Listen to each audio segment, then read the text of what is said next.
There's no question that wildlife is facing exploitation by humans on an unprecedented scale. You getting this good? Yeah. They are paraded, smuggled, Tiger cub found shoved in a car, manhandled,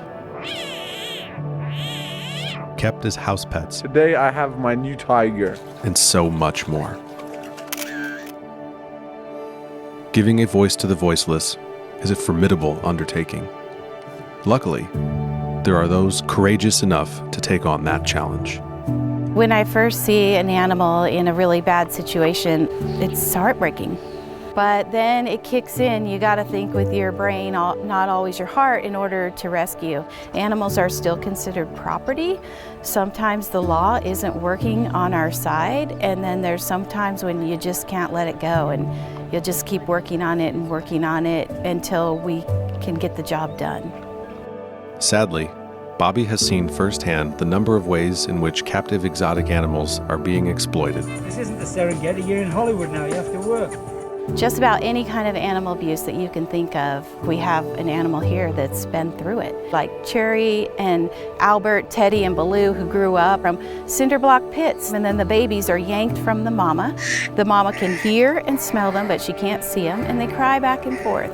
To the entertainment animals here that have been poked and prodded and electricity's been used on them, and when they step off the mark or they do something wrong, they're beaten or whipped. To Melanie and Pumpkin, who were housed in a 10 by 10 for nothing more than breeding. So what Melanie related people to when she first came here was, you're gonna come take my babies.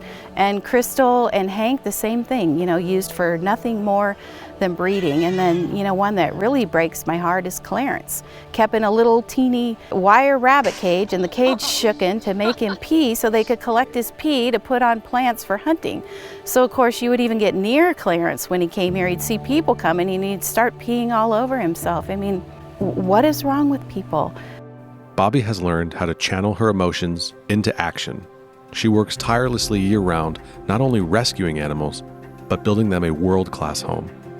In the past year here at Lions, Tigers, and Bears, we've accomplished quite a bit. Of course, rescues, we're continually working on rescue cases. We've been working on building Diego, our small bobcat, a habitat, but we had some setbacks in the winter with the flooding, and we really got wiped out by the flooding. We've been able to clean it up, but it's going to take a lot to fix it so it doesn't happen again.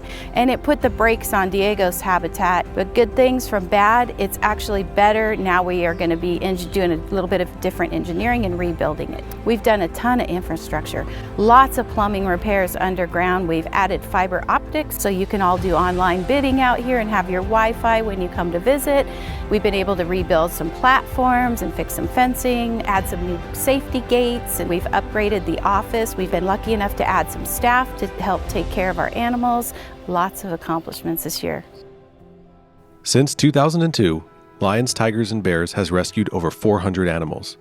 And now, LTB is going abroad to extend a helping hand. We have accepted the challenge to help Laika, the lioness who's in the Philippines, and a lot of you might have seen her on social media. We've got hundreds of emails and calls, people asking us if we can help Laika.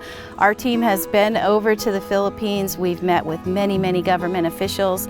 We were actually able to do a physical not only on her, find out she is blind, but on the other tiger, Edmund.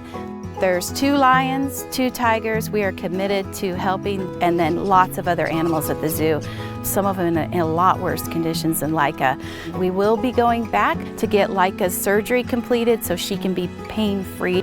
We are hoping they let them come to the U.S. That opens them up more funds to help all the other animals.